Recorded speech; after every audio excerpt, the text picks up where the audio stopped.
Alhamdulillahilladzi an'amana bi ni'matil iman wal islam. Ashhadu an la ilaha illallah wahdahu la syarika lah.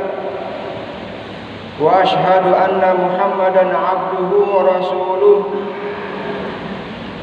Allahumma salli wa sallim ala sayyidina Muhammad wa ala alihi wa sahbihi ajma'in.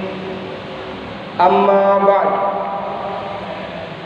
Ya ayyuhalladzina amanu taqullaha haqqa tuqatih wa la tamutunna illa wa antum muslimun. Ma'asyiral muslimin, jamaah Jumat yang dirahmati Allah, judul khutbah kita pada siang hari ini adalah cinta 5 perkara dan lupa 5 perkara.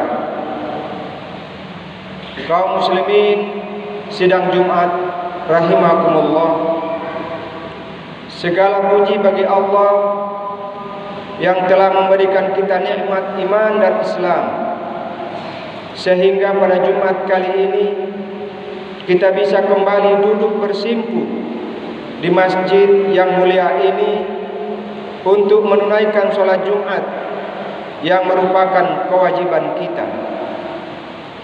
Jumat yang lalu kita pasti berharap kita akan berada di sini lagi, dan alhamdulillah kita berada di sini sekarang melaksanakan apa yang diperintahkan oleh Allah Subhanahu wa taala. Sementara kita tahu betapa banyak manusia di saat sekarang ini tidak mendengarkan khutbah dan sholat Jumat karena mereka enggan, mereka terlalu sibuk dengan urusan dunia dan belum mendapatkan petunjuk dari Allah Subhanahu wa taala. Namun kita alhamdulillah masih berada di masjid ini untuk melaksanakan sholat Jumat secara berjamaah.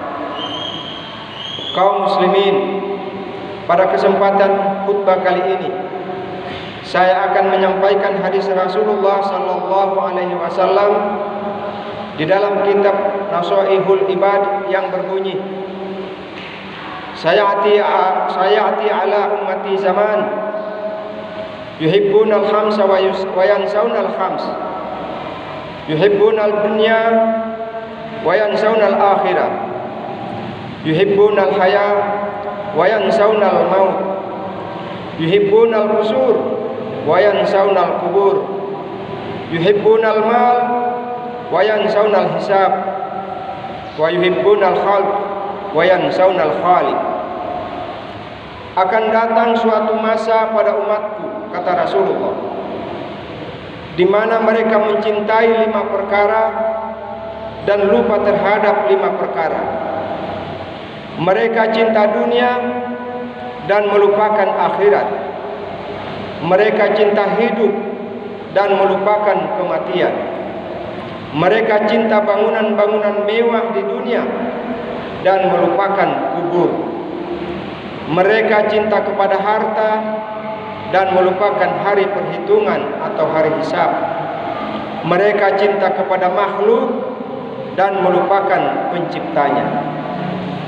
Kaum muslimin yang dirahmati Allah, yang pertama, yuhibbunad dunya wa yansaunal akhirah. Mencintai dunia dan lupa akan akhirat. Saat ini sudah nampak betapa manusia telah melupakan akhirat yang kekal abadi. Manusia sangat bersemangat dalam perkara dunia, namun ketika perkara akhirat disajikan, mereka berpaling. Jika kita bandingkan manakah yang paling banyak menjadi bahan pembicaraan, apakah perkara dunia ataukah akhirat, tentu kita akan menjawab perkara dunialah yang paling mengungguli. Inilah kekhawatiran Rasulullah sallallahu alaihi wasallam akan menimpa umatnya, yaitu manusia akan ditutupi dunia sehingga mereka tidak mampu melihat akhirat karena ditutupi oleh gemerlap dunia. Padahal Allah Subhanahu wa taala berfirman, "Walal akhiratu khairu laka minal ula." Sungguh akhirat itu lebih baik bagimu dan lebih utama dibandingkan dengan dunia. Lalu bagaimana sikap kita yang baik untuk menyikapi dunia ini? Itu sangat sesuai dengan doa yang sering kita baca. Rabbana atina fid dunya hasanah wa fil akhirati hasanah wa qina adzabannar. Kita meminta kebaikan di dunia dan kebaikan di akhirat. Karena jika kehidupan di dunia kita baik dalam mengabdi kepada Allah, maka akhirat pun akan baik. Betapa bahagianya orang yang ketika di dunia dia bahagia, dan ketika di akhirat pun sangat bahagia. Merekalah para sholihin. Semoga kita juga dijadikan daripada golongan mereka. Namun sesuai yang dikabarkan Nabi tersebut, begitu banyak manusia hanya mengingat dunia dan cinta dunia. Manusia lebih takut dari api dunia ketimbang api akhirat. Manusia lebih senang mendapatkan kebahagiaan dunia, namun melupakan kebahagiaan akhirat. Ketika manusia diperingati untuk tidak berjalan di suatu tempat, karena tempat itu banyak api yang menyebabkannya terbakar, maka manusia sangat berterima kasih. Dia mengatakan, "Terima kasih, untung saja Anda melarang saya jalan ke sana. Kalau tidak, pasti saya sudah terbakar api." Namun ketika manusia diperingati untuk jangan berjalan ke dalam kemaksiatan, jangan berjudi, jangan minum minuman keras, jangan selingkuh, jangan narkoba, tapi manusia banyak tak peduli hingga dia selalu berjalan ke tempat maksiat itu, hingga akhirnya dia terbakar oleh api akhirat yang panasnya berjuta-juta kali panas dunia. Yang menurut riwayat, panasnya api neraka itu, jika diletakkan bara api neraka sebesar biji cabai, maka seluruh tubuh manusia akan mendidih terkelupas saking panasnya. Tapi manusia di zaman sekarang lebih takut api dunia ketimbang api akhirat. Untuk itulah, marilah kita jadikan urusan dunia kita ini sebagai jalan untuk menuju akhirat. Kita berusaha untuk akhirat, kita bertani untuk akhirat, kita berdagang untuk akhirat, kita bekerja sebagai buruh atau kuli bangunan untuk mencari nafkah juga untuk akhirat, kita sebagai sopir angkutan juga untuk akhirat, kita sebagai pegawai juga mencari nafkah untuk akhirat. Tapi ada juga orang menjadikan akhiratnya untuk kepentingan dunianya, seperti beribadah karena riya, bersedekah karena ingin tenar atau sanjungan. Kaum muslimin yang dirahmati Allah, hadis Nabi yang kedua, yuhibbunal haya wa yansaunal maut, cinta hidup dan lupa kematian. Setiap kita pasti yakin bahwa kita akan mati. Mungkin tidak ada suatu perkara di dunia ini yang keyakinan kita melebihi datangnya kematian. Namun walaupun manusia yakin dengan kedatangannya, banyak orang yang melupakannya. Lupa seolah-olah dia tidak akan mati, walaupun ia sering melihat kematian seseorang, namun sedikit yang membuatnya jadi pelajaran. Manusia sebenarnya di dunia ini tertidur pulas. Ketika datang kematian, kita akan terbangun dan sadar dari perbuatan-perbuatannya waktu di dunia. Di sanalah manusia menyesal karena tidurnya terlalu pulas hingga tak sempat mengumpulkan bekal, dan mereka berkata, "Ya Tuhan, kembalikan kami ke dunia. Kami pasti akan menjadi orang yang saleh. Kami pasti akan sholat. Kami pasti akan zakat." Namun permintaan dan penyesalannya tiada arti. mereka sudah mati.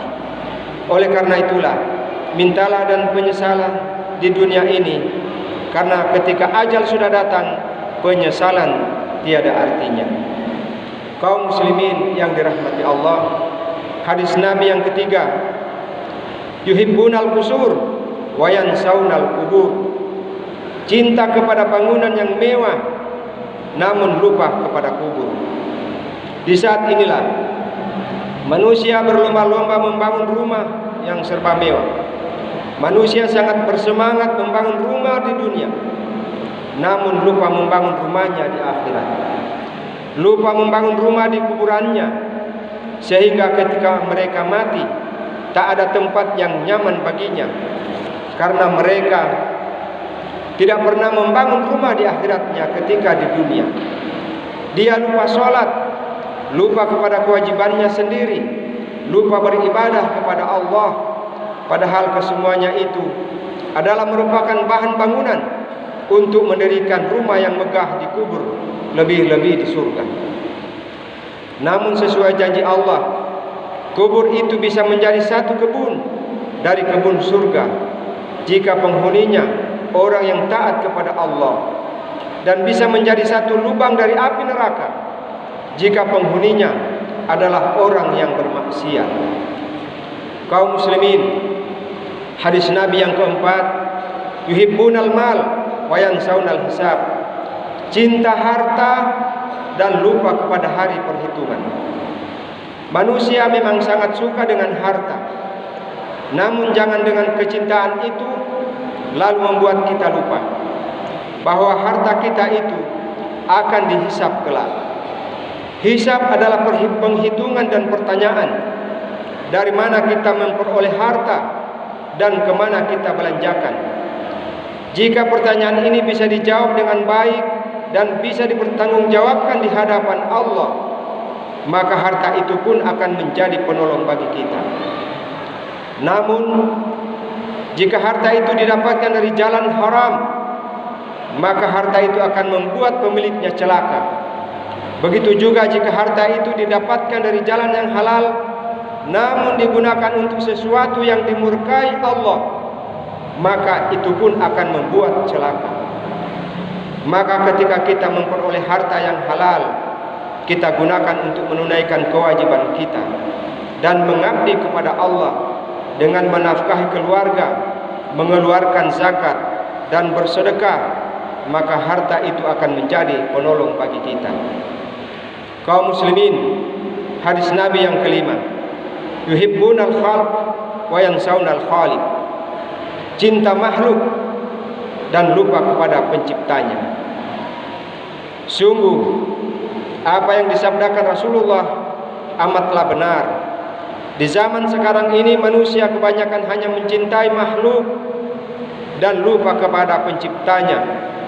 Manusia tidak melihat tanda-tanda kebesaran Allah karena tertutupi oleh nafsu dunia yang dihiasi dengan makhluk, sehingga tidak heran terjadi bencana di mana-mana. Karena dengan itulah Allah akan membuat manusia ingat kepadanya, karena telah terlampau lupa kepada Allah. Ketika diberikan kemewahan dan kebahagiaan, manusia kebanyakan melupakan Allah, hingga dalam kemewahan itu Allah menurunkan bencana supaya dia diingat.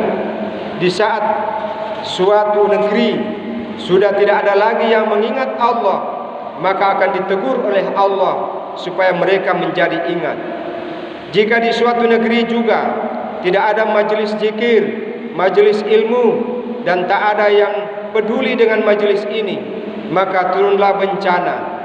Namun karena di dunia ini masih banyak majelis zikir, masih banyak orang-orang yang mengingat kepada Allah, hingga akhirnya bencana itu pun ditahan oleh Allah.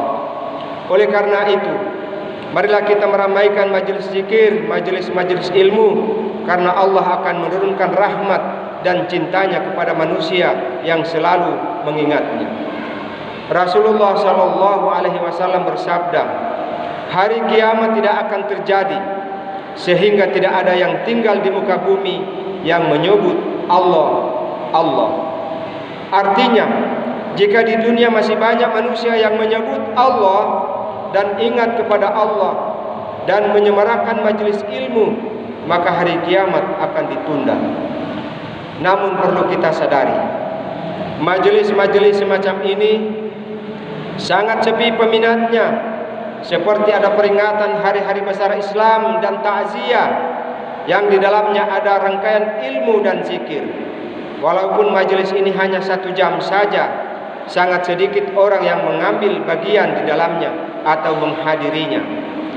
Namun bila ada keramaian dan acara-acara yang bernuansa musik, di sana manusia bermaksiat seperti minuman keras dan akhirnya lupa kepada Allah. Bahkan tanpa diundang, manusia berdatangan menghadirinya, walaupun majelis itu berjam-jam atau berhari-hari. Oleh karena itu, mari kita sisihkan waktu kita ini untuk ambil bagian dan menghadiri majelis ilmu dan majelis zikir, karena di sanalah rahmat Allah, cinta Allah dan ampunan Allah. Kaum muslimin yang dirahmati Allah, akhirnya mari kita merenung sejenak dan meresapi, kemudian kita melihat diri kita. Apakah kita termasuk orang yang digambarkan Nabi dalam hadis tersebut? Jika termasuk, mari kita semua untuk selalu bertaubat dan memperbaiki diri dengan selalu menyiapkan bekal kita untuk perjalanan kita menuju negeri yang kekal, dengan selalu sabar dan istiqomah, sembari selalu meminta kekuatan dan petunjuk Allah. Karena Allah lah yang menggerakkan setiap anggota badan kita, Allah lah yang menetapkan hati kita, Allah lah yang mengatur semuanya. Dan jika kita mendapatkan kenikmatan dari ketaatan kita, maka lihatlah siapa yang memberikan nikmat taat itu, bukan melihat ketaatan itu hasil usaha kita. Jika kita mendapatkan rezeki, maka lihatlah yang memberikan kita rezeki. Karena betapapun sedikitnya rezeki, kalau diberikan oleh yang maha besar Allah, akan mendapat barokahnya darinya. Kaum muslimin jamaah Jumat rahimakumullah, mudah-mudahan Allah subhanahu wa ta'ala memberikan kita petunjuk dan bimbingannya menuju kebahagiaan yang abadi di akhirat kelak. Amin, amin ya rabbal alamin. Barakallahu li wa lakum fil Qur'anil azim, wa nafa'ani wa iyyakum bima fihi minal ayati wa dzikril hakim. Aqulu qawli hadza wa astaghfirullahal azim li wa lakum wa li sa'iril muslimin wal muslimat wal mu'minina wal mu'minat fastaghfiru innahu huwal ghafurur rahim.